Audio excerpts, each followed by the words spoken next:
todos e todas. Estamos aqui no Troca História e Memória, que é um projeto que faz parte do Memória Institucional sobre o Departamento de História UERJ, que tem como idealizadora a professora Alexandra Tedesco e bolsistas eu, Jamile Lopes, e João Kleinlein. Hoje temos a satisfação de receber Leonardo Casas, graduado em Comunicação Social, Jornalismo pela Escola de Comunicação da Universidade Federal do Rio de Janeiro, mestre em História pelo Programa de Pós-Graduação da História da Universidade Federal Fluminense, que tem pesquisa sobre a Universidade do Estado do Rio de Janeiro, do qual fazemos parte. Que ele pesquisa durante a ditadura cívico-militar. Como jornalista, atuou durante 12 anos no jornal o Globo, no Rio de Janeiro, e nas áreas de educação, cultura, política e checagem de fatos. Atualmente, é chefe de reportagem na agência de checagem aos fatos. Caso tenha alguma alteração, Leonardo, fique à vontade de corrigir ou acrescentar. Seja muito bem-vindo. Obrigado, Jamile. Obrigado, Alexandra. Obrigado, João. A todos pelo convite. Não tem nenhuma... É isso mesmo, certo? Fico muito feliz aqui de estar podendo trocar com vocês esse espaço, discutir um pouco da minha pesquisa, que é um assunto que me acompanhou por vários anos aí de bastante trabalho.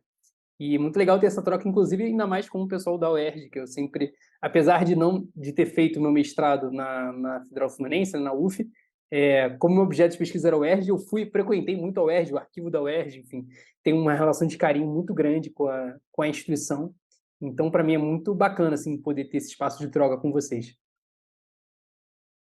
Bom, Leonardo, bem-vindo mais uma vez, muito obrigada pela sua disponibilidade, obrigada, Jamile, pela apresentação. Já vou te passar a palavra, Jamile, porque já vi que o Leonardo já meio que, né, é bem o seu interesse de questão. Mas eu queria, antes de mais nada, né, Leonardo, para não tomando tempo assim, da entrevista, mas só situar um pouquinho que essa entrevista, né, o convite, ele partiu de um momento muito especial, que foi um momento de leitura dos artigos, do seu artigo, né? E a gente sabe que às vezes a gente publica um artigo e depois, né, aquilo vai para algum lugar, né? E quando alguém lê um artigo e aquilo se transforma numa parceria, me parece que é um momento realmente muito interessante, muito gratificante dessa tarefa às vezes solitária, né? Quando a gente pesquisa história. Então, eu queria só te agradecer e dizer que vai ser muito interessante essa troca, e com isso passo a palavra para a Jamile fazer a primeira questão. Obrigada, professora. Quero agradecer e fazer uma ressalva, né? Leonardo Cases. E, Leonardo, assim, intimamente eu amei o seu artigo. É muito bom, é de uma leitura, assim, para gente que está na academia, às vezes tem uns textos truncados, né? E o seu não. Quanto mais vai lendo, mais você vai querendo saber, entender, imaginar, né? A gente vai lendo, imaginando como seria aquela dinâmica daquele momento. E a minha pergunta vai diretamente nesse ponto, né? Você sendo um pesquisador da Universidade Federal Fluminense, o que te fomentou, o que te levou a pesquisar a Universidade do Estado do Rio de Janeiro e mais, como foi recebido pelos seus pares, né? Porque existe uma questão institucional, como isso foi recebido e como você dinamizou essa logística, você falou que veio várias vezes, como foi isso, né? Esse atravessar da ponte que a gente diz aqui no Rio, da UF para a UERJ. Desde já agradeço a sua presença mais uma vez. É muito curioso, sabe, Jamile? Porque essa pesquisa, ela nasce... eu sabia, quando eu decido fazer o mestrado, eu, por conta do meu trabalho como jornalista, tive muitas oportunidades no ano de 2014 de entrevistar muitas pessoas. O professor Rodrigo Pato Samota lançou um livro importante sobre as universidades do regime militar naquele ano. Eu tive contato com ele, enfim, participei de eventos e li muito sobre isso. E eu tinha o meu tema de pesquisa. Eu queria estudar as universidades e a ditadura militar no Brasil. Isso era o que eu sabia, né? Graças a um amigo em comum, eu fui para uma reunião com a professora Samantha Quadrati, lá na UF, que depois se tornou a minha orientadora.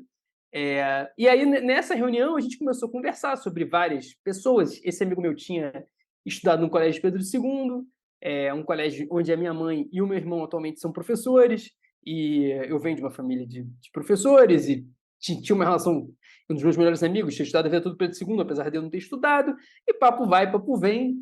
Já não me lembro agora exatamente detalhes de como surgiu o nome de um personagem, que era o Wilson Choeri. O Wilson Choeri era um professor, que foi diretor-geral do Pedro II, desde, se for não errado, agora, início dos anos 90 até 2007, 2006, já no governo Lula, né, ele fica muito tempo na direção geral. Era uma figura muito, assim, digamos, que despertava muitas paixões, assim, digamos.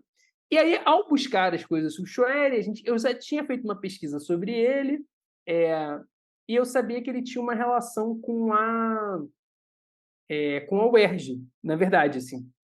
Só que isso, para mim, era uma coisa, assim, muito obscura, assim. Na verdade, na medida que eu fui fazendo uma pesquisa, começa, na verdade, para construir meu projeto de mestrado, eu tinha achado umas referências sobre ele, alguns textos, umas citações sobre relacionando ao UERJ, não era muito claro. Quando eu fui fazer a minha pesquisa, meu projeto de pesquisa de mestrado, basicamente eu faço uma pesquisa hemerográfica na Hemeroteca Digital da Biblioteca Nacional, né?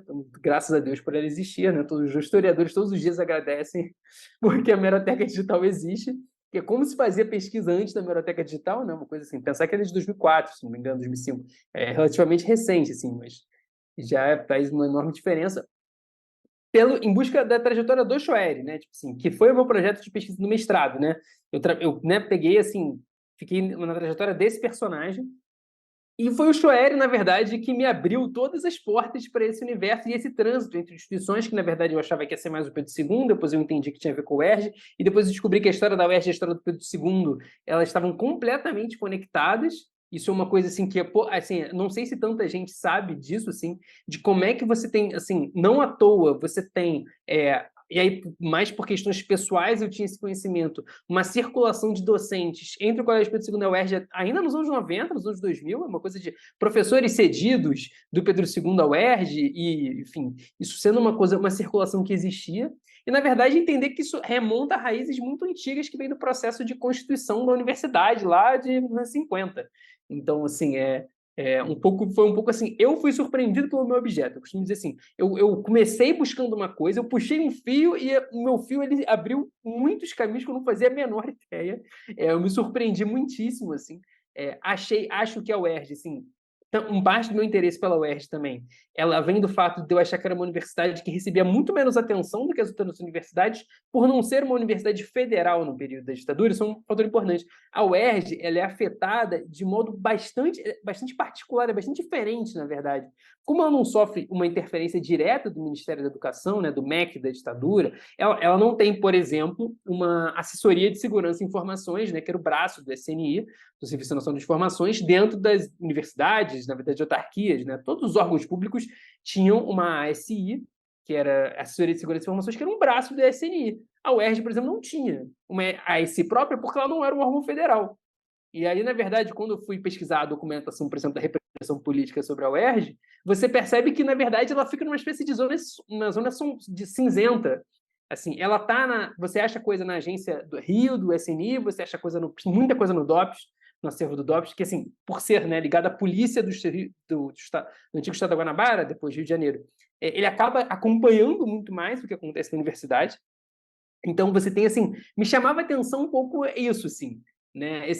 Essa universidade que tinha esse lugar diferente, que era uma universidade que tinha uma história diferente, uma história que tem muitas mitologias em torno da sua própria história, né? Da história que é contada, mas uma universidade que se transformou enormemente, que a UERJ que existe hoje, na verdade, assim, ela é muito, muito diferente da UERJ, dos seus fundadores, do que os seus fundadores imaginaram em alguma medida. Na verdade, ou eu costumo dizer assim, eu acho que talvez eles imaginaram uma coisa e a própria, assim, o projeto que eles imaginaram é que virou uma outra coisa, porque no fim das contas, a UERJ, a gente pode discutir depois com calma, a UERJ, ela é que, nos moldes, né, da sua reforma e sua expansão, tal como definido nos anos 60, ela é desenhada para ser uma universidade de massas, né? O campus do Maracanã é essa coisa gigantesca, monumental, com as suas rampas largas e as escadas e várias conexões, é para permitir uma circulação de uma quantidade de alunos gigantesco. É desenhado, arquitetonicamente falando, ele é desenhado para receber as massas. Não é uma universidade elitista, nunca foi. O projeto nunca foi fazer uma universidade para poucos alunos, pelo contrário, é uma universidade para muita gente, por isso que ele é tão grande. Isso é uma coisa, só que, digamos, os desdobramentos dos políticos, acho que talvez os caras, os fundadores, eles são bem mais conservadores, assim. Acho que talvez eles não imaginassem a energia que isso poderia produzir e que transformou a universidade, enfim, no caminho que ela fez até hoje. Então, assim, eu tinha curiosidade por essa história, percebia isso e percebia uma oportunidade de ir atrás, assim, de, nossa, acho que ninguém foi atrás disso aqui, então eu vou aproveitar, né, que eu estava no mestrado ainda, mas eu sabia que eu tinha um tema de pesquisa que era muito rico, assim. Em relação à recepção, eu acho que eu me beneficiei de ter estado fora da UERJ nesse primeiro momento de início da pesquisa, porque, principalmente ao longo do processo, eu fui conhecendo pessoas, assim, eu apresentei essa pesquisa 2 vezes na UERJ, na Semana de História Política, uma vez, e depois no Seminário Fluminense de Pós-Graduandos, que foi realizado na FFP, lá em São Gonçalo. Então, pude discutir com professores da universidade esse projeto, e foi uma oportunidade muito legal, mas, por outro lado, eu acho que eu consegui um afastamento que era importante também, assim, porque, na verdade, eu era um completo outsider. Eu tinha vindo do feito uma graduação em comunicação na FRJ, trabalhava como jornalista, fui fazer um mestrado na UF, e aí a UERJ, de fato, ela era o meu objeto, assim. Apesar de, por ofício, eu frequentei muito a UERJ como jornalista, trabalhando, ela, de fato, eu tinha um quê de outsider, assim, nessa relação. Hoje em dia eu já não posso mais dizer isso, porque já são tantos anos pesquisando a história da UERJ que eu já não sou mais outsider. Mas quando eu comecei, eu era, assim, muito um outsider. E eu acho que isso foi bom. Assim, na verdade, eu nunca percebi nenhum tipo de... As pessoas ficavam curiosas de eu não estar fazendo essa pesquisa dentro da UERJ. Mas eu acho que também elas muito facilmente entendiam que, talvez alguém que fazendo uma pesquisa na universidade sobre a universidade, você pode se deparar com algumas questões, assim, podem ser mais difíceis, assim, até das questões da memória, que a gente está falando que é o tema do artigo, né? Que o tema do artigo que eu escrevi, que parte, né, tem como base minha pesquisa de mestrado, né? Eu digo que a base é mais a pesquisa do que a dissertação em si. Ele pega muitas coisas que acabaram que nem entraram tanto na dissertação e eu consegui explorar melhor nesse artigo. Ele parte da minha pesquisa de mestrado exatamente a partir das memórias de 2 reitores, né? Que é o professor Haroldo Lisboa da Cunha, reitor da Universidade entre 1962 e 1967, e o reitor João Lira Filho, que fica entre 1967 e 1971, 72, agora eu vou confirmar a data, mas é isso, assim, iniciozinho ali dos anos 70, acho que é 71 que ele fica. 72, Lira Filho vai de 72, 67 a 72. 5 72. anos, mano. O mandato é de 5 anos, é isso mesmo. O Haroldo fica, na verdade, um pouquinho mais do que isso, porque, enfim, muda a forma de eleger, enfim, aquelas confusões de universidade normal. Sempre foi confuso, gente. O pessoal de universidade, sempre confusão, briga política, essas coisas assim. Eleição é sempre acontecimento, isso não é uma... Você já tem 50 anos, assim, não tem... Mas, enfim, não sei se eu respondi a pergunta da Jamile, assim, com alguma dúvida. Não, Leonardo, respondeu plenamente. E agora eu entendo o motivo pelo qual eu me interessei tanto, porque eu sou oriunda também do Pedro II, então aí já estou na UERJ, e aí cria esse vínculo, né? E por isso que demandou tanto interesse e a escrita também muito, muito didática. Parabéns. Passo agora a palavra para a professora. Muito obrigado. Obrigado a você. Não, corroboro o que a Jamile colocou, a gente gostou muito de ler seu artigo, Leonardo, mas eu queria, inclusive, pensando numa coisa que você colocou agora, né? Recentemente teve a Semana de História Política, né? E eu e o João, a gente apresentou na Semana de História sobre o projeto de memória. E uma das coisas que a gente falou era justamente essa posição meio insider, meio outsider, porque, assim, por exemplo, no meu caso, eu sou professora da UERJ, mas eu não sou carioca, eu vim aqui há 3 anos e assumi, quer dizer, então, de certa maneira, eu sou uma insider outsider. Também, assim como, né, de maneiras diferentes, os alunos também, porque a gente está entrevistando professores. Então, de certa maneira, nós somos o mesmo, mas nós somos outra geração, é outro ambiente acadêmico, enfim. Então, a gente estava justamente refletindo um pouco sobre isso, sabe? Eu queria aproveitar, né, assim, essa conversa, já que você ficou. Eu vou te fazer 2 perguntas, mas eu vou fazer o seguinte, eu vou juntar meio que elas, fazer um grande comentário, e aí você comenta da maneira que você preferir. Tá, Leonardo? Porque, assim, Claro. uma das questões, né, que o seu artigo toca, que, aliás, eu indico para todo mundo que se interessar pela história institucional, história da UERJ e também história do Rio de Janeiro, né? Porque, como você disse, a UERJ é central em vários sentidos, né, na composição dessa dinâmica de ensino superior e etc. Mas, enfim, você menciona no seu artigo, né, que, justamente, que toda história institucional, ela faz também uma operação de memória, né, uma seleção de memória, quer dizer, tem alguém ou alguns alguéms, né, pensando e gestionando, né, o que deve ser lembrado e o que não deve.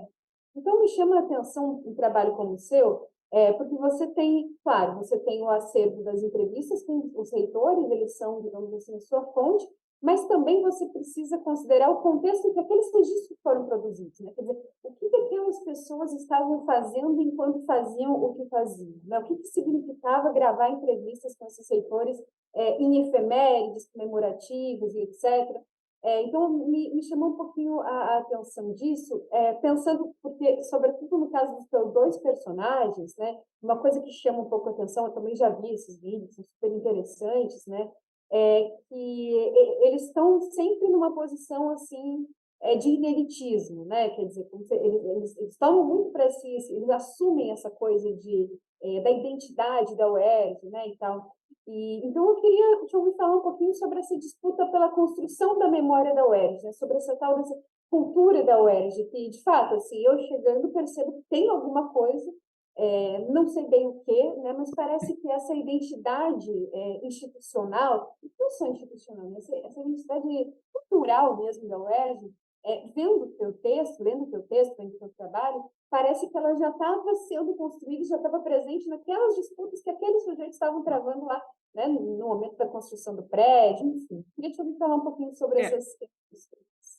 não, é uma excelente pergunta, é um excelente comentário, porque eu acho que o que me beneficiou muito nesse artigo foi porque quando esse artigo é produzido, eu já estava fazendo a minha pesquisa de doutorado, eu acabei largando, mas assim, na minha pesquisa de doutorado, no final do ano de 2019, eu consegui ter acesso a um material, assim, né, eu fiz o meu mestrado, isso é um parêntese importante, eu fiz o meu mestrado talvez no pior momento da história da UERJ, no momento da maior crise econômica, de funcionamento da universidade, assim, em condições terríveis, assim.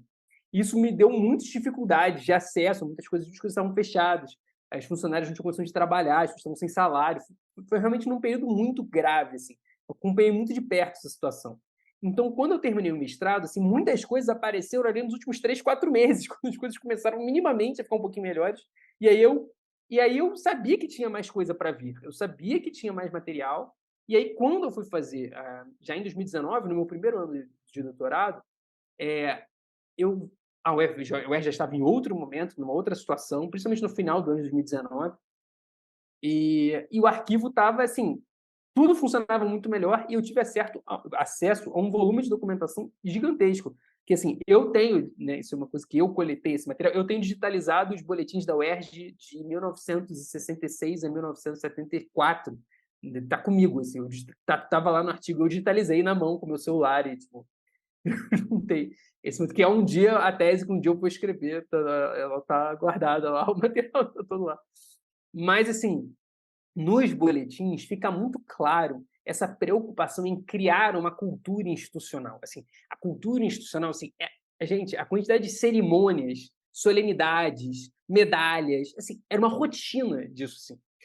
O governador vinha para a UERJ, abria o ano letivo na Assembleia, tinha uma Assembleia Universitária, e o governador do estado da Guanabara, ele era o chanceler da universidade.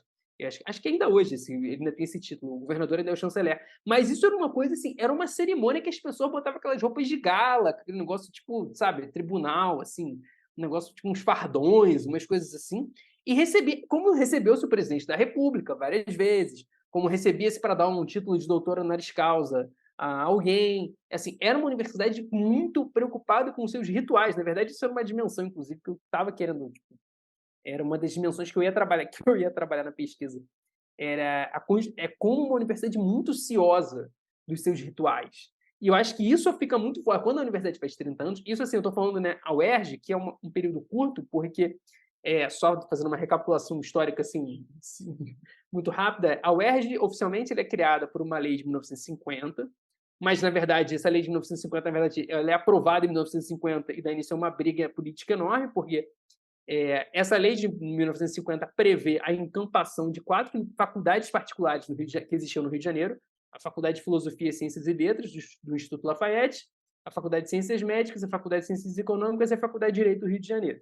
Eram 4 faculdades particulares que viviam uma situação de gravíssima crise financeira, e um vereador propõe a encampação no projeto de lei, a Câmara de Vereadores do Distrito Federal aprova, o prefeito, que era nomeado, na época, pelo presidente da República, porque o prefeito do Distrito Federal era a nomeação do presidente, não tinha eleição, porque o Rio era a capital, o prefeito veta a criação da universidade, alegando que já havia uma universidade, que era a universidade que viria a ser a Universidade do Brasil, a Universidade Federal do Rio de Janeiro, que não precisava ter outra.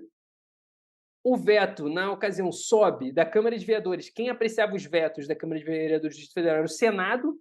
Então, o veto vai para o Senado e numa mobilização que até eu conto, assim, isso é lembrado muito, isso é um episódio assim, fundador dessa identidade, é um pouco essa ação política que foi feita para conseguir que o Senado derrubasse os vetos o veto de criação da universidade. O Senado, depois de muita batalha, derruba os vetos. Isso não garante a produção da universidade, porque teve que mudar o prefeito para o outro prefeito estabelecer a comissão que viria criar a universidade. Mas isso, eu estou dizendo assim, gente, isso assim, passam anos, é uma briga, assim, e as faculdades continuam funcionando, assim, não é que as faculdades pararam. Todo mundo funcionava independentemente, esperando que fossem juntados em uma universidade pública que virasse, enfim. E aí, uma série de transformações. Os anos 50, basicamente, é tudo só essa briga para conseguir estabelecer institucionalmente uma universidade. Tanto que quando o Haroldo de Lisboa da Cunha assume a reitoria em 62, ele fala assim, que a única coisa que a universidade tinha era uma caminhonete, porque nada pertencia à universidade. Que você ainda tinha esse problema jurídico, que era cada faculdade tinha um estatuto jurídico diferente.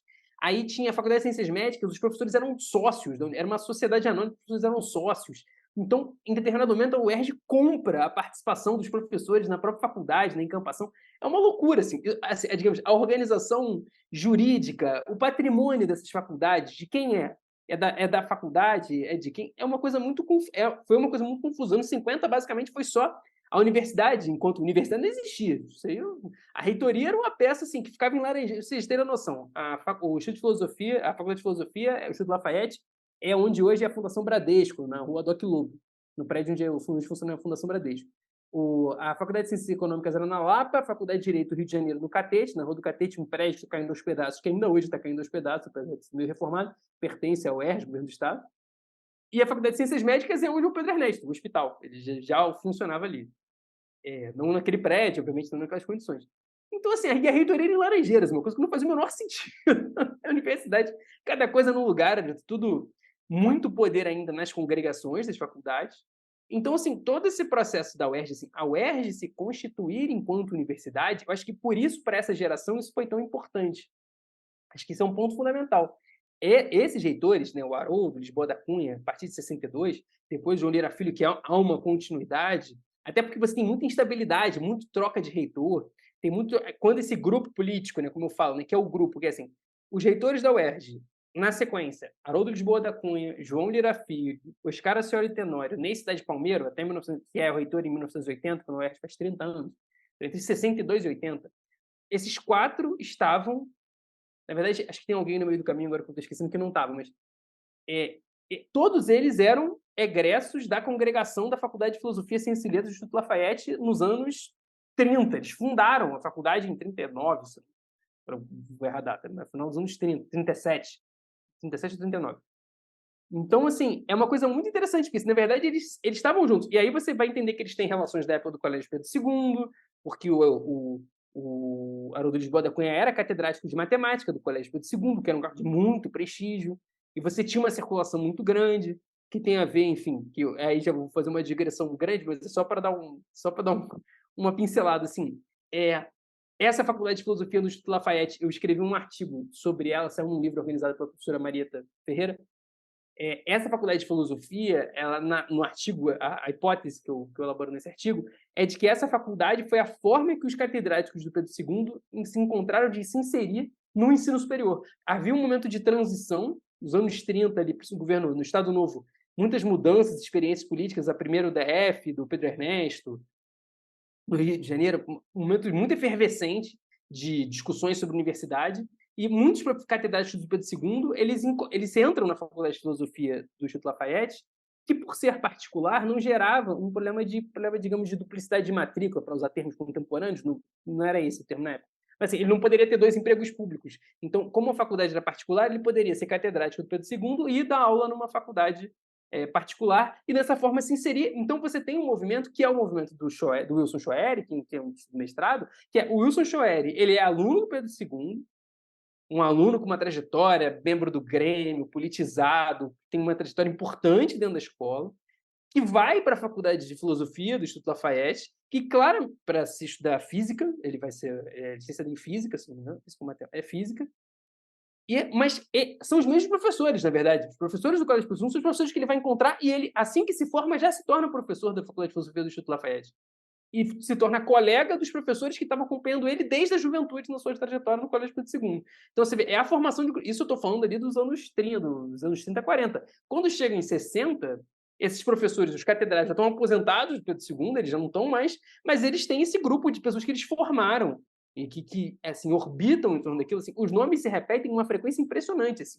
É uma coisa muito impressionante, assim, a frequência com que esses nomes se repetem. Então, assim, quando esse grupo chega nos anos 60, eles estão muito, assim, eles têm muita consciência de que a UERJ ainda não é uma universidade que só existe no papel.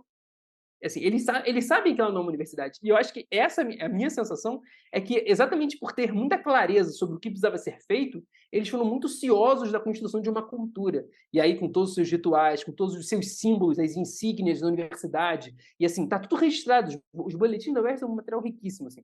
Tá tudo registrado lá. Você acompanha tudo, assim, como é que eles eram aprovados, como estavam tidos, a quantidade de eventos que tinham, e eventos sociais, assim. É uma coisa, assim, é muito. Aí, claro, aí só uma outra coisa, assim, um parêntese, assim, para ficar divertido para quem estiver assistindo depois, assim, um dos elementos que, inclusive, eu até tenho eu nunca consegui avançar nisso antes das coisas, mas eu tenho uma hipótese de que o fato de que vários desses dirigentes eram torcedores do Botafogo, do clube, foram diretores do Botafogo, presidente. O filho do Ney Cidade Palmeiro foi presidente nos anos 90, nos anos 2000, o Mauro Ney Palmeiro.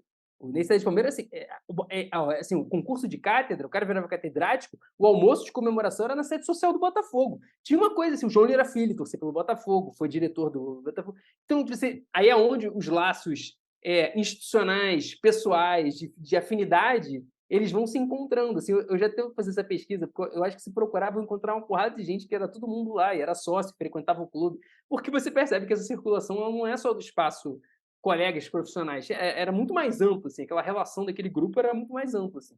Então, isso é muito interessante, mas acho que, voltando ao ponto que você falou, achando que eu fiz várias digressões aqui para dar uma contextualizada, mas acho que o ponto importante é eles tinham muita consciência do que estava sendo construído, e aí quando eles chegam nos 30 anos de 1980, é quase como se eles olhassem para trás e falassem assim, não, tá vendo? Nós construímos, assim, nós realizamos em 18 anos, de 62 até 1980, agora a UERJ é uma universidade, uma reitoria forte, uma burocracia universitária, uma máquina funcionando, uma universidade extremamente organizada do ponto de vista burocrático, com normas de funcionamento muito claras, com coisas que, assim, uma concentração de poderes na reitoria, que foi um arranjo político, na verdade teve muitas resistências. Assim. Isso é a história, a história das universidades brasileiras é uma história de reunir faculdades isoladas e formar uma universidade que muitas vezes não tem uma vida, tem muitas dificuldades de viver como uma universidade, continua sendo ilhas isoladas, uma federação de faculdades que não se comunicam. Assim. Na verdade, a UERJ, o esforço do campus era esse também, era levar todo mundo para lá para fortalecer essa unidade, assim, enquanto universidade. Então, assim, eles tinham muita consciência do que eles estavam fazendo. Assim, é muito impressionante. Por isso que eu acho que os depoimentos do Memória UERJ são muito ricos. Primeiro, para mim, pela iniciativa, que é com uma universidade que tinha acabado de fazer 30 anos, 1980, um programa de memória institucional gravado em vídeo, uma entrevista com os reitores, assim, uma preocupação em deixar registrado, e eu acho também que é um outro lado importante, que é uma geração que já percebia a mudança vindo, e percebia que era importante deixar marcado ali assim, ó, o que nós fizemos é isso aqui, ó, esse aqui é o nosso legado. Não importa o que venha depois, eles fincaram a bandeira sobre o que eles construíram, e eu acho que isso é uma coisa, isso é um aspecto muito interessante, assim, porque vai ter eco no final dos anos 80, nas disputas políticas da UERJ, já no meio do processo de redemocratização, porque eles eram, obviamente, figuras conservadoras, assim, muito ligadas à ditadura militar, assim, muito próximos, mas, ao mesmo tempo, usaram dessa ligação de forma, assim, sempre foram homens em instituição, assim. Eu acho que dá para dizer isso, assim, sem medo, assim. Em todos os momentos, assim, na minha pesquisa de mestrado, especificamente na relação com os órgãos de repressão, fica muito claro que, assim, eles usaram sempre tudo para proteger a universidade. A proteção da universidade, inclusive, assim, contra qualquer interferência externa. Não importa que era do governo, que era alinhado, que era aliado. Assim, a universidade, o espírito de corpo da universidade sempre foi muito fortalecido, inclusive apesar de divergências internas políticas, inclusive protegendo professores perseguidos, utilizando recursos próprios da própria universidade, digamos, suas comissões internas, né? Eu tive acesso a uma investigação de uma comissão interna da universidade, em relação a um professor, que eu abordei nessa minha pesquisa de mestrado, e fica muito claro isso. Na verdade, a comissão interna ela foi instituída, não era para perseguir, ela foi instituída como uma forma de dar satisfação para fora de que eles estavam fazendo alguma coisa, mas, na verdade, aquilo ali não deu em nada. Era só para, na verdade, foi muito mais para se proteger do que propriamente para perseguir alguém, assim. Então, eu acho que isso é muito a tônica desses dirigentes, assim. Que eu acho que com todos isso, a gente pode fazer 1 milhão de críticas, assim, né? Eu acho que, assim, sempre fico muito preocupado de não parecer que eu estou, assim, idolatrando, achando que eles são pessoas incríveis. Não, tem muitos problemas, mas, assim, eu acho que, de fato, eles têm um mérito que é inegável, que, assim, em 18 anos, eles construíram uma universidade, assim, o que é algo muito impressionante, assim. Eu admito que eu fico, assim, abismado com a capacidade, assim, claro, assim, sendo de modo autoritário, sem nenhum tipo de participação democrática, é mais fácil você fazer essas coisas. Claro que a gente consegue observar, né, como é que é possível? Como é que é possível? Porque você não precisa prestar conta, basicamente, prestava conta um número muito pequeno de pessoas. Então, era mais fácil você fazer andar certos projetos, né? Mas, por outro lado, enfim, tá aí, né? A universidade que eles imaginaram, ela tá aí até hoje e ela já é uma outra coisa. Aqui, né? Então, tá aí, né? Então, assim, olha só que eu acho que isso é uma coisa muito incrível, assim, que eu sempre fico muito, assim, impressionado. Não sei se eu respondi, Alexandre, a sua pergunta. Claro, Leonardo. Inclusive, Eu eu dei vou passar a muitas palavra. divagações. Não, Eu tá participei de muitas excelente. divagações aí. Eu vou passar logo a palavra para o João para fazer a última pergunta, mas antes eu só queria fazer um comentáriozinho assim, com uma questão que você colocou. Na minha cabeça ficava uma frase assim: fizemos a UERJ, agora precisamos fazer os UERJanos, né? Como dois processos paralelos e bem-sucedidos. Mas, assim, uma coisa que tu mencionaste, que eu achei muito interessante, é essa dimensão pré-institucional ou para-institucional dos processos de institucionalização. Isso acontece em várias instituições. Eu estudei a Universidade Argentina, acontecia a mesma coisa. Quem são os primeiros, né, os pioneiros? São sempre pessoas cujo capital cultural não é acadêmico, ele deriva de relações prévias, de frequentar clubes, quer dizer, é um tipo muito específico de elite cultural, tenta, de alguma maneira, converter o seu tipo de capital econômico em capital acadêmico. E essa é uma tarefa dificílima, muita gente não consegue, né? Então, concordo contigo que é muito interessante observar essas alianças, esses laços de amizade, eles não são acessórios, eles são centrais. A gente percebe isso ouvindo os nossos entrevistados. Né? A minha sorte é que agora a UERJ se profissionalizou e eu não preciso mais ser botafoguense, né, para passar no concurso. Né? Enfim, acho que isso saiu. Mas, enfim, Leonardo, achei muito interessante. Passo a palavra para o João, que vai fazer uma ou duas perguntas finais, não sei como você vai fazer. Fala, Leonardo, boa tarde. Mais uma vez, obrigado por estar aqui com a gente, né? É de fato gratificante ter essa troca. Eu gostei bastante de ler o seu artigo, inclusive, quero abrir um parênteses aqui, você falou sobre a questão dessa proximidade do Botafogo e dos reitores e tal. O que, para quem não sabe, o João Willian Filho já foi, inclusive, até chefe de delegação da Copa de 54, se eu não me engano. Tem até uma anedota. Tem até uma anedota na biografia do Newton Santos sobre ele naquele jogo contra a Hungria. Acho que era a Hungria, na Batalha de Berna, enfim. É uma figura que, assim, tinha um irmão militar de alta patente, uma figura que transitava muito bem ali nesses meandros políticos da época, né? É um político do Estado Novo, enfim. Leonardo, eu queria entrar agora num ponto muito sensível na no seu artigo. Você cita ele, você cita 2 ou 3 vezes, obviamente eu não sei. Você tem que passar por isso para falar sobre a UERJ, mas eu vi pouco. Ouvindo as entrevistas, as menções, por exemplo, a favela do Esqueleto são muito poucas, ou quase como uma obrigação de retirada, assim, como não tinha que sair mesmo. Mas você se importou bastante em falar sobre essas dicotomias, enfim, essas dualidades. Mas aí falando um pouco agora sobre o campus físico, né? Aqui esse monumento, diferentemente do que os reitores falavam quase que uma maneira homérica, uma epopeia para construir esse monumento aqui no coração da cidade, ele foi levantado à custa de muito arroxo salarial de quem já trabalhava aqui, das remoções. Eu queria que você falasse um pouquinho, agora e fica à vontade para falar um pouquinho dessas remoções, um pouquinho dessas manobras, desses malabarismos financeiros feitos, principalmente pelo Lira Filho, né, que já estava aqui, que foi o que deu início, né, à construção Sim. física do campus, e passando por esse processo que você coloca no seu texto, só abre parênteses aqui, sobre modernização autoritário-conservadora. O que ela representa nesse balaio inteiro, todo esse processo de construção física aqui do Tá, campus. tá. Vamos lá. Vamos tentar ir por partes.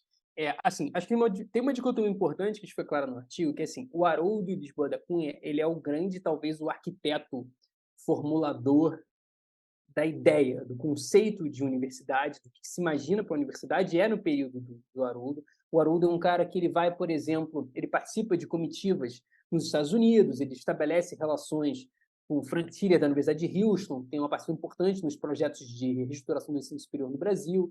Ele é um cara que circula muito fora do Brasil dentro dos acordos do McUSAID, assim, ele é um cara que, assim, ele é um formador, e ele é um cara que vem de um capital de matemática, ele vem do Colégio Pedro II, ele é um cara com uma trajetória muito, assim, ele é uma figura muito grande, assim, na verdade, assim, de matemática do Rio de Janeiro, assim. Ele é um cara, antes de chegar na UERJ, ele já era muito, tipo, já era uma pessoa muito importante, assim. Retomando o que a Alexandra falou sobre esse capital, assim, eu acho que é interessante nesse caso da UERJ é isso, assim, essas pessoas, elas já tinham feito muitas coisas antes de virarem reitoras, elas já viraram reitoras, assim, mais velhas, em situações da vida, assim, onde elas mobilizam o tempo todo essas redes anteriores para conseguir fazer isso andar. Assim. O João Lira Filho, ele é o cara mais o executor, ele é o cara o realizador, assim, que então, consegue tirar do papel através de muitas relações políticas, um cara muito político, muito cheio de conexões, assim, é muito claro na fala dele, nos registros que você encontra dele, assim, muito preocupado. Para vocês terem uma ideia, eu acho, parece pequeno, mas eu não é. Por exemplo, quando o Boletim da UERJ é criado, o Boletim da UERJ é uma publicação mensal criada na gestão do Haroldo Lisboa da Cunha. E ele obrigatoriamente tinha um limite de páginas, que acho que era 80 páginas, não podia ter mais de 80 páginas.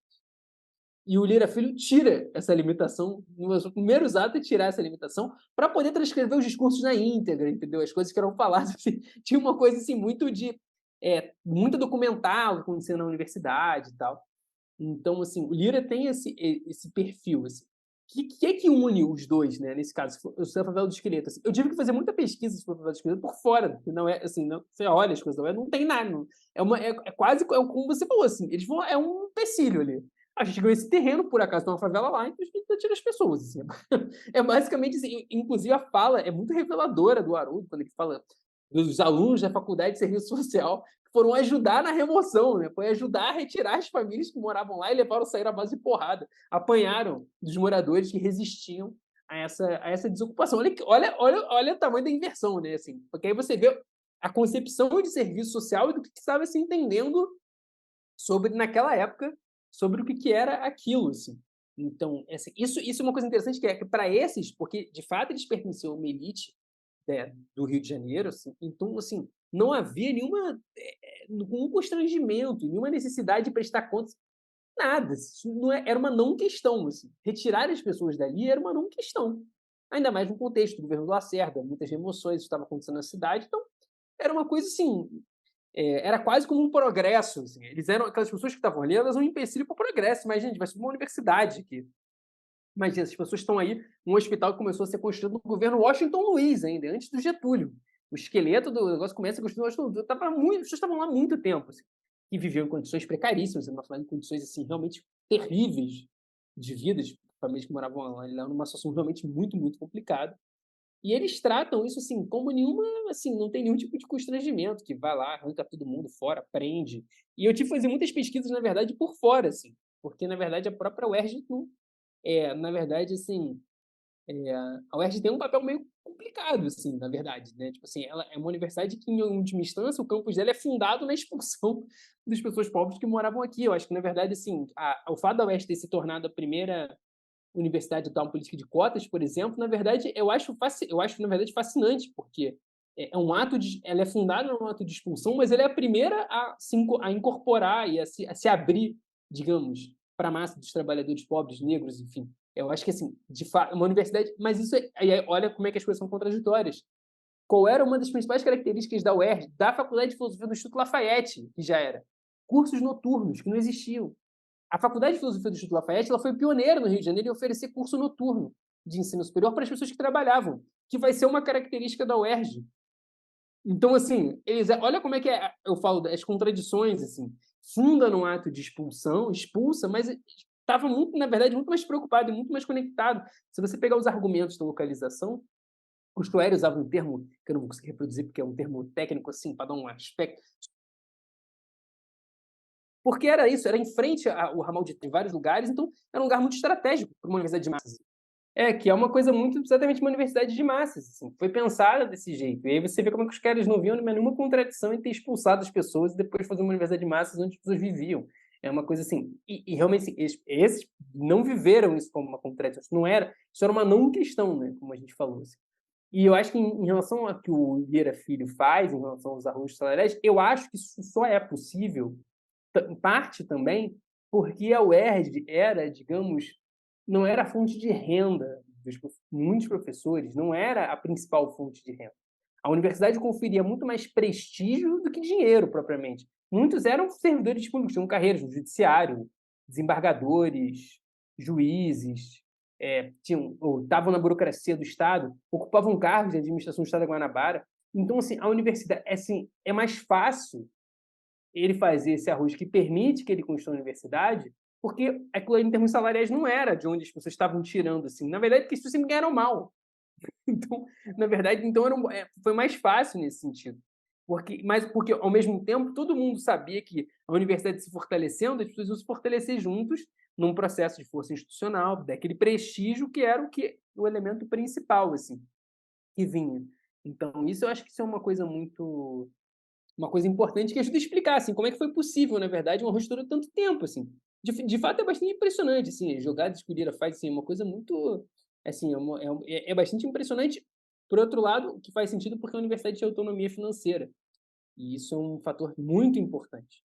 Porque ela tinha o direito a uma receita do Estado, então ela tinha uma receita própria que ela podia fazer esse tipo de coisa. Ela podia simplesmente congelar salário, cortar a admissão de professor, cortar uma série de coisas, instituir várias formas de controle do trabalho docente, que foi o que foi feito nos anos 60 e nos anos 70, assim, muitas formas de controle do Estado, porque, na verdade, dos argumentos, se você olhar os documentos, é de que havia um descontrole, na verdade, muita gente recebia, você não sabia quem dava aula, então, na verdade, precisava, assim, uma das primeiras medidas, quando o Schoery assume a Secretaria-Geral,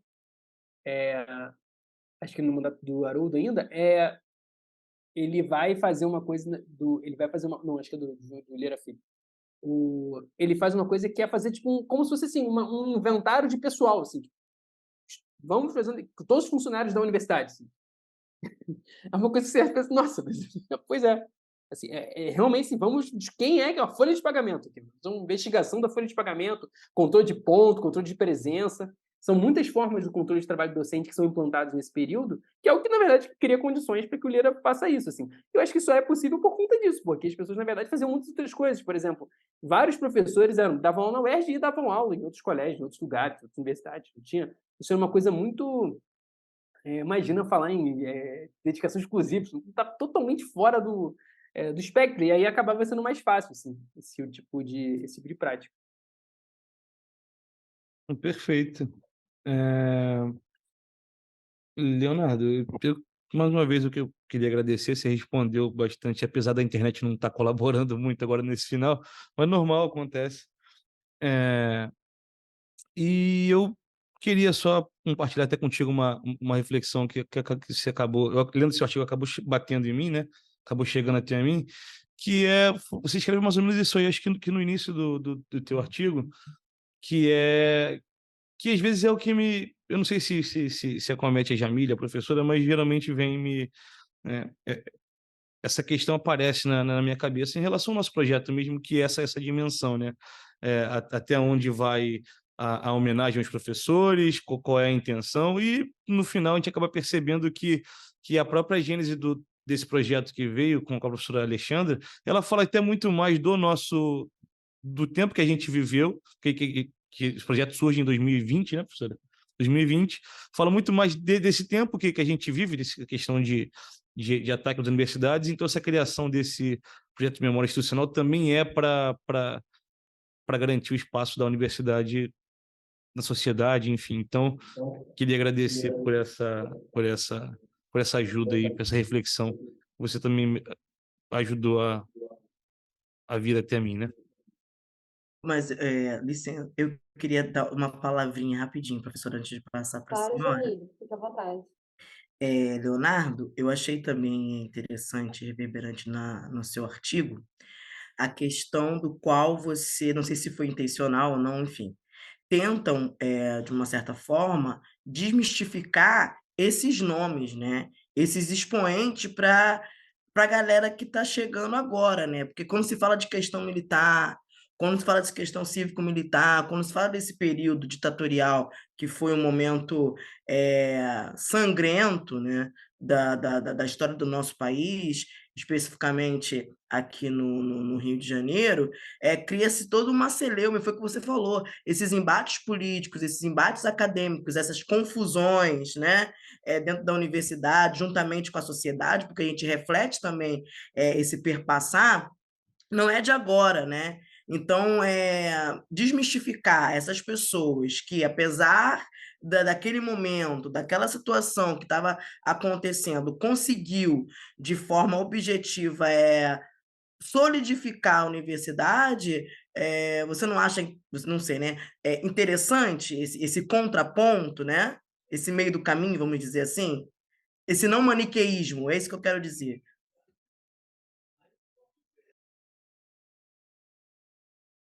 Bom, Leonardo, antes de você responder, Da nossa tarefa, gente, minha internet deu uma falhada aí de novo, mas não, tranquilo, vamos. não, é só porque assim, eu acho que tem, de fato, eu acho que o objetivo é um pouco, nosso objetivo como historiadores é sempre matizar esses personagens e buscar, para mim o interessante está sempre na contradição, né? As contradições é que vão, elas é que significam, aquelas que geram significado, elas que geram as experiências mais ricas e geram que a gente consiga complexificar os processos e conseguir entender.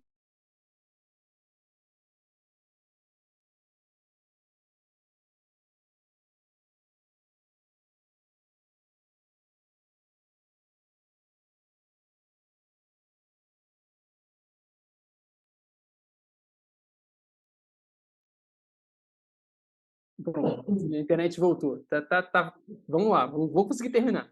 Eu gosto de estudar duas coisas que, em geral, não são muito, não acho muito interessante. Eu gosto de estudar burocracia e instituição, história institucional. Assim, eu acho um negócio fascinante, porque, no fim das contas, é sempre muito revelador dos processos, dos tempos, assim, de que viveram. Assim.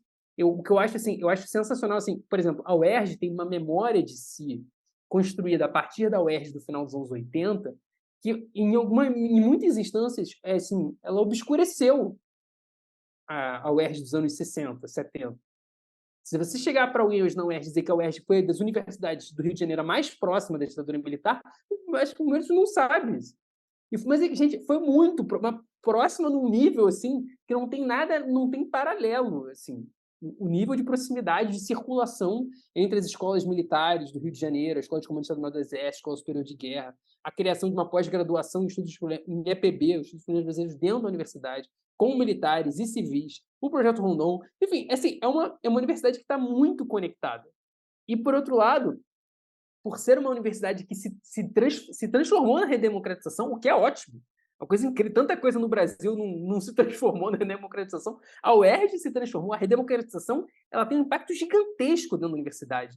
Inclusive, se você olhar as disputas para a reitoria em 87, é exatamente isso, assim, quando o professor Ezio Cordeiro é eleito reitor, e assim, está totalmente ligado. E ganha a eleição do Schoelle, que após um período de afastamento volta e tenta se candidatar a reitor e depois desiste, nunca mais vai parar na UERJ e fica no Pedro II. Então, assim, eu acho muito interessante, assim. Eu acho que e também é um pouco de trazer à tona que, assim, toda instituição tem um passado, e esse passado ele é muito cheio de contradições, ao mesmo tempo ele é muito rico para entender, inclusive, aquilo que não mudou, que também é interessante, assim. E chamar atenção por que, por exemplo, que o direito na UERJ até hoje é muito forte, politicamente, assim, uma faculdade que tem muito dinheiro, muito prestígio.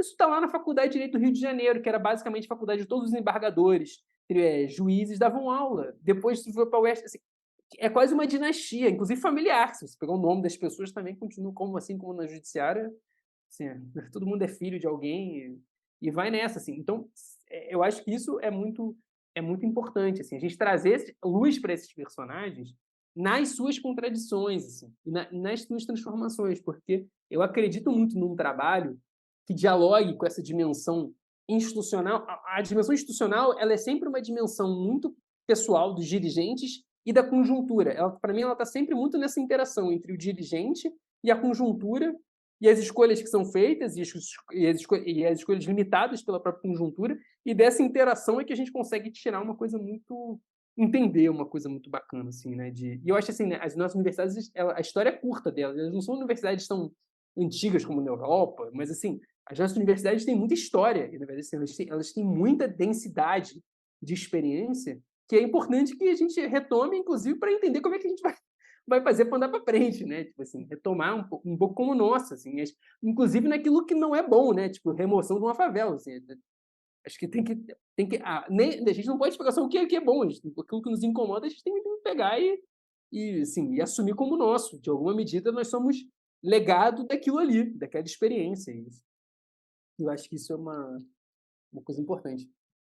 Ô, Leonardo, muito obrigada. Esse seu último comentário foi especialmente interessante para mim. Eu também gosto muito de estudar burocracia, história institucional, e aos poucos estou tentando fazer as pessoas gostarem também. Não simplesmente no sentido de gostar de ser interessante historiograficamente, mas é porque é uma coisa que está aqui nas nossas relações, do jeito que a gente fala uns com os outros, das interdições, enfim. Né? Então, também achei muito interessante destacar esse ponto, que para a gente, né, dentro do curso de História, às vezes fica um pouco preterido, né? E acho que é uma ocasião, como o João também mencionou, né, ocasiões de ataque à instituição, às vezes fazem a gente perceber que é ruim com ela, muito pior sem ela, né, que vale a pena defender uma instituição com suas contradições também, né? Enfim, com isso te agradeço pela sua disponibilidade em conversar aqui com a gente, isso dá um impulso para o projeto muito, muito grande, né? A gente fica ainda mais animado em continuar com ele agora no ano de 2024. Desejo que sua pesquisa, enfim, né, acho que o que ela já produziu já foi muito interessante, mas acho que é uma mina de ouro muito interessante. Então, te agradeço, agradeço também ao João pela presença, pela Jamília. Se você quiser, Leonardo, fazer algum comentário no final, senão a gente encerra.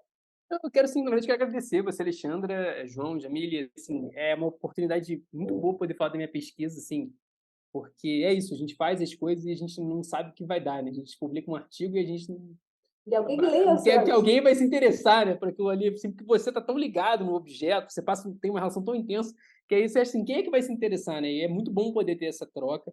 Eu acho que é muito bom falar sobre isso, assim. Acho que assim, é muito importante a gente trabalhar com a memória institucional. Em geral, isso vejo muitas vezes com tem um certo relegado, uma coisa meio careta, meio, assim, meio conservador, muitas vezes conservadora, no sentido de conservação mesmo, né? Porque quer conservar uma imagem, mas eu acho que trabalhar empresarial, né? crítico.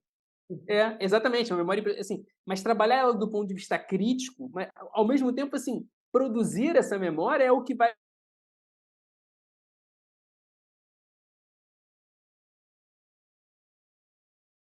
entrevistas, é isso que vai permitir que a gente fique muito importante, assim, porque e parabéns pelo trabalho de vocês, assim, muito obrigado de novo pelo convite, assim, fiquei muito feliz de compartilhar um pouco e é isso, assim, super obrigado, só tenho a agradecer. Espero aí, se vocês quiserem, enfim, contem comigo para o que vocês precisarem, e agora eu moro na Avenida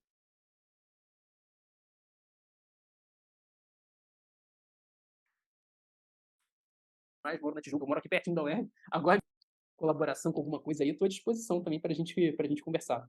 Obrigada. Maravilha, Conhecer. obrigado. Obrigado, Leonardo. Valeu, gente.